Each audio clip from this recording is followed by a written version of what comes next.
Agora a gente vai falar de uma prática avançada referente a acesso intraósseo.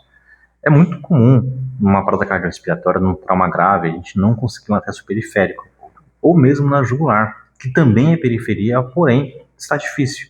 Então a gente vai abrir mão aí de uma técnica um pouco mais avançada, que é o acesso intraósseo.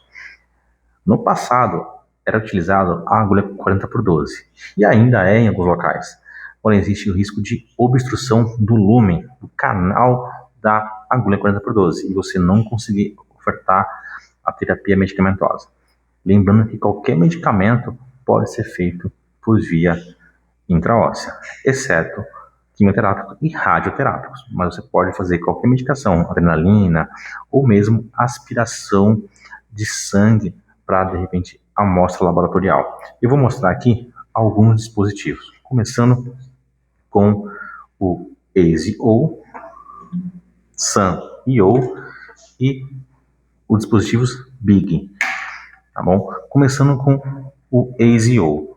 O ASIO, ele é como se fosse uma furadeira. Eu aperto e ele já vai começar a rodar. O que eu preciso fazer? A conexão da agulha. Vou repetir algo importante. É uma prática que o médico e o enfermeiro habilitado pode fazer. Por que habilitado? Porque tem lesões importantes que você precisa entender que pode acontecer. Se você colocar o acesso intraósseo em um local não apropriado, você vai fazer fratura. E também tem que ter algumas perguntas. Um exemplo, ele tem osteogênese imperfeita? O que é isso? Ossos de vidro. Você aplicou, vai fraturar, mesmo que seja no local adequado. Lembrando que também tem locais de acesso, que pode ser na região de rádio, pode ser na região de húmero, tuberosidade tibial, maléolo, também na região do externo. Então você tem que saber aonde utilizar e qual dispositivo, porque nem todos os dispositivos podem ser utilizados em todas as áreas. Alguns são bem específicos, da onde eu vou utilizar. Você pode de repente fazer um improviso, pode dar certo e pode dar muito errado. Por isso, você tem que saber qual dispositivo e aonde utilizar e se você tem a expertise para isso. Vamos lá. Falando do ASIO, tá? O ASIO, aqui está uma peça para a gente fazer a simulação do acesso. Eu vou pegar a minha agulha, que está aqui, tudo bem? Peguei aqui a minha agulha. Essa agulha aqui é uma agulha pediátrica, vem 3 tamanhos de agulhas, tá bom? Então você vai escolher de acordo com a idade do paciente. Essa é uma agulha pediátrica, você vai fazer a conexão, a tampa da agulha, de preferência, só tire quando você estiver próximo do local. Faz a asepsia e antisepsia, tá certo? Asepsia do material e antisepsia da pele. Encontrei aqui, de repente, na região da tuberosidade tibial, que eu vou colocar uma imagem aqui do lado, para que você saiba aonde é.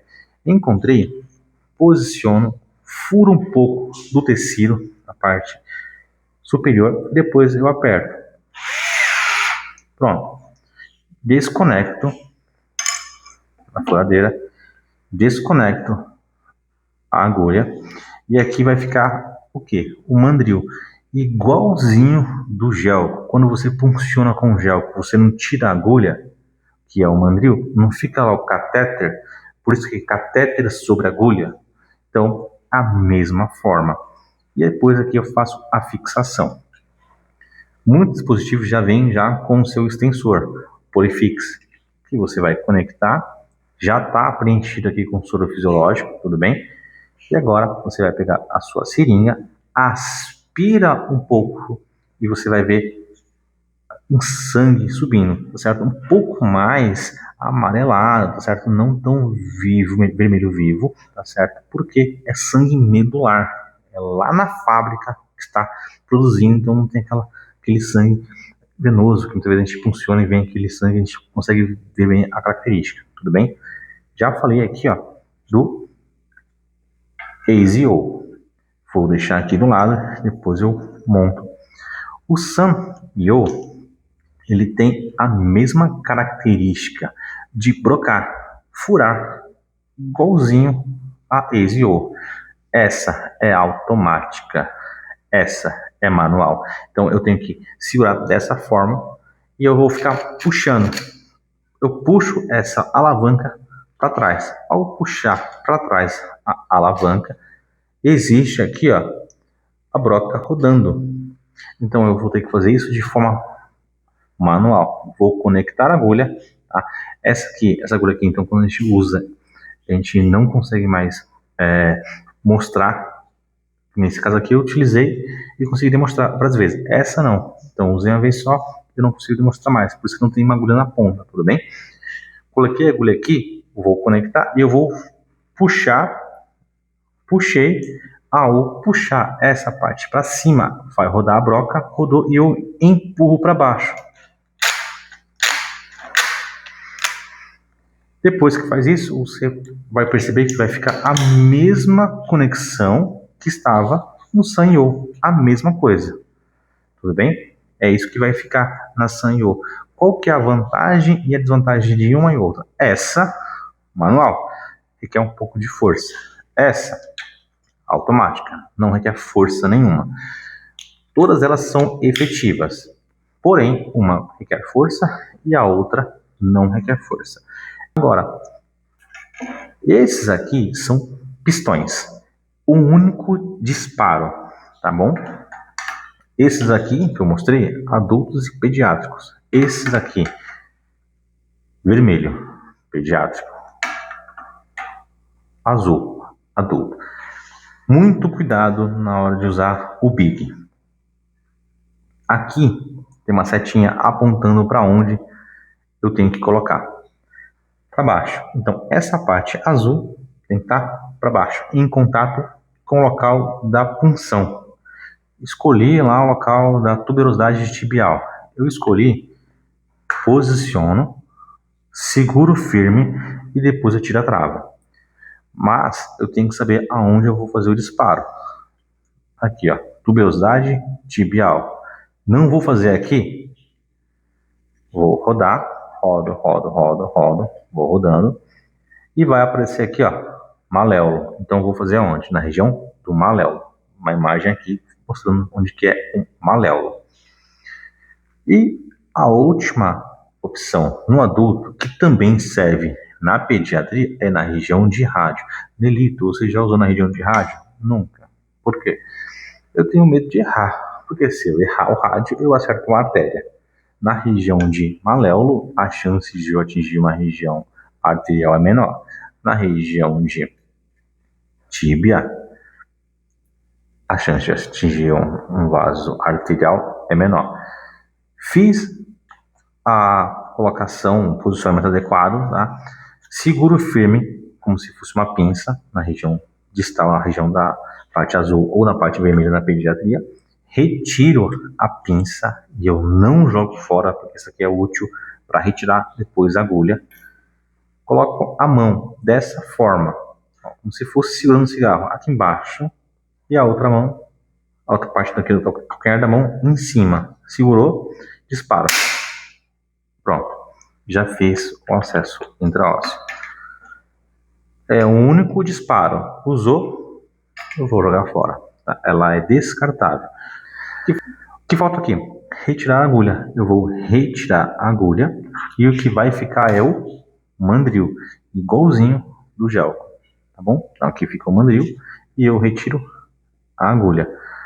Por que que eu tenho que fazer o disparo no local correto? Se você colocar na região mais compacta do osso e não na região mais porosa, você não vai conseguir tirar a agulha. Na pediatria, o que que muda aqui? A cor, tudo bem? Tamanho da agulha e algo muito importante. Quando eu estou falando da pediatria, os locais são os mesmos, mas aqui na frente não vai estar falando mais de tíbia, não está falando de maléolo, não está falando de rádio, está falando da idade do paciente, de 6 a 12. Aqui, de 3 a 6.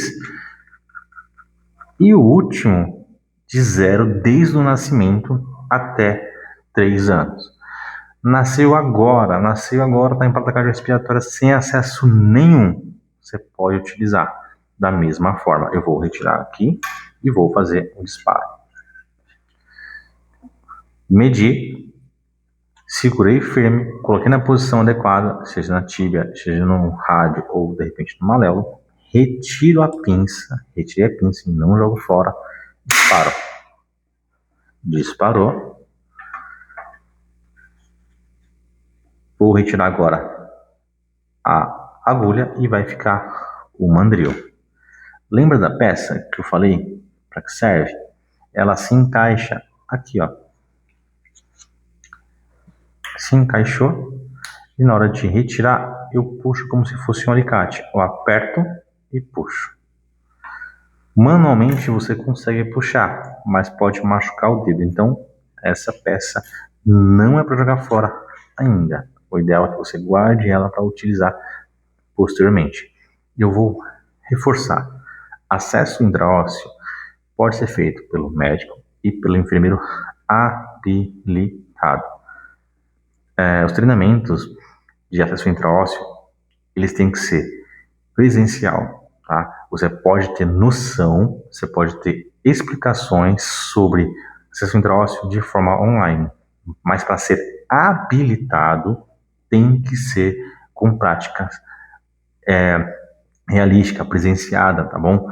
E pelo profissional que também tenha a expertise e que também tenha experiência sobre os dispositivos, porque temos diversos dispositivos no mercado. Ok, funcionei o acesso intraósseo. Por quanto tempo eu posso manter esse acesso? O ideal é o mais precoce possível. Existe um risco muito grande de osteomielite ou de infecção óssea, tudo bem? Então, a literatura aponta que é até 18 horas, mas o ideal é o menor tempo possível.